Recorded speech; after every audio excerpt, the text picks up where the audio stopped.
Carlos Sainz seems to be back in contention for the Mercedes seat as the silly season just doesn't stop giving. The teams that were favourites to sign him, such as Williams and Sauber as well as Alpine, have seemingly given up on the Spaniard due to his reluctance, which has been going on for quite some time right now. Therefore, the entire narrative of the drivers' market has changed, and now we have an entirely new landscape in which we could see a legendary reunion, but under very different conditions. It goes without saying that one of the most important and wanted pieces on the grid is Carlos Sainz, due to his competitiveness and the situation in which he's in. However, not many teams are offering free seats under the conditions that a driver of his caliber would want. For example, the three-time race winner was adamant that the contract he would sign needs to be for at least 2 years, which was the primary reason why talks with Mercedes have come to a halt, and Wolff publicly said that they're no longer in contact with Sainz for the vacant seat that was left by Hamilton. Nevertheless, the options that Mercedes have, while being fruitful and ones that could change the entire narrative of the Silver Arrows in terms of competitiveness, are also risky, because if it's not for Sainz, the team would have to sign Antonelli and bring him from F2, something that the Austrian team principal believes is a process that could be rushed and could burn his potential out. Be that as it may, Mercedes is now working on a scenario that would see Antonelli try himself out in another team, such as Williams or even Alpine, after the latest rumours about the engine supply have been circulating around the F1 paddock, as both of these squads have an empty seat for the Italian driver.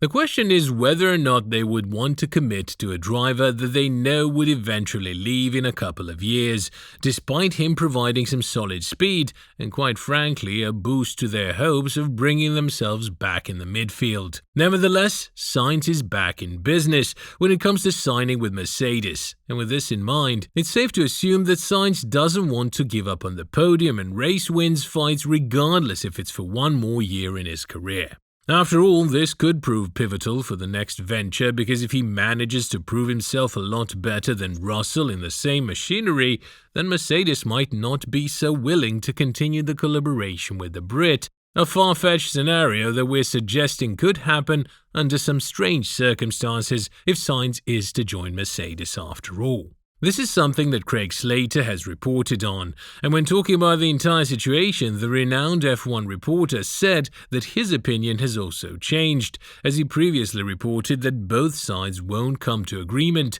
because of the conditions that were presented by both Mercedes and Sainz back at the time. Adding to this, Slater said, "Sainz is back in the frame, potentially. I'd reported he wasn't going to Mercedes, and that was because a couple of months ago, Sainz wanted the decision on his future made by now. Mercedes wanted it deferred until later in the year, and Sainz is now waiting. Last week I had an opinion, but this week I have a different one."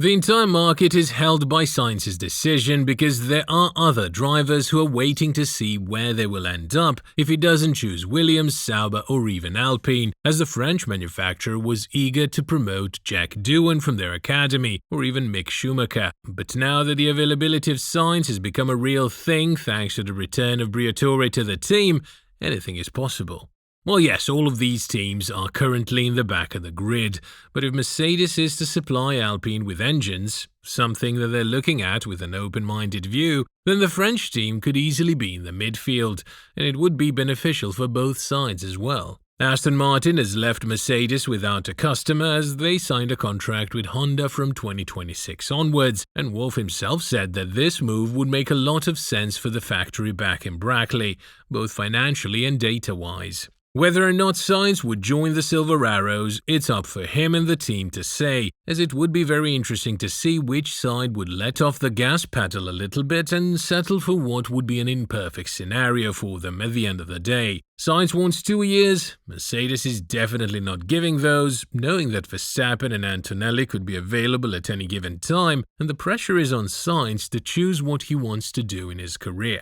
On the other hand, we have the teams that are also stuck by Sainz's move, and one of them is Williams. The Grove-based squad has emerged as one of the strongest candidates to sign Sainz, with Vals saying that the fact that they spoke with Sainz about a potential collaboration speaks enough as to where the team has come in terms of development and recognition. However, the dignity is not something they're willing to step over, as they have now shifted their attention to Valtteri Bottas, who is without a team from 2025 onwards and is very unlikely to continue the collaboration with Sauber, even though the Swiss squad that is about to become Audi from 2026 onwards hasn't really denied the rumours of having the 10-time race winner race alongside Hülkenberg.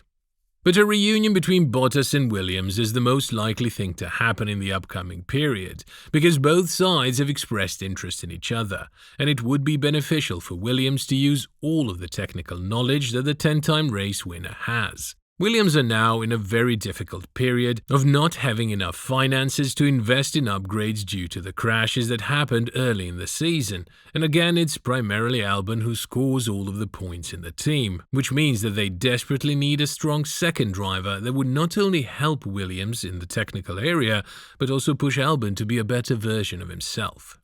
Albon has also said that he endorses Williams to find the best possible pair of drivers in the following period, because last year they were able to finish 7th in the Constructors' Championship, while now they're struggling to score points on a pure racing basis for obvious reasons. Therefore, Bottas would be a perfect addition to the team, and with the Grove-based squad now not wanting to wait for Sainz's decision as they could miss out on the Finn, we are likely to receive an announcement sooner rather than later regarding this matter.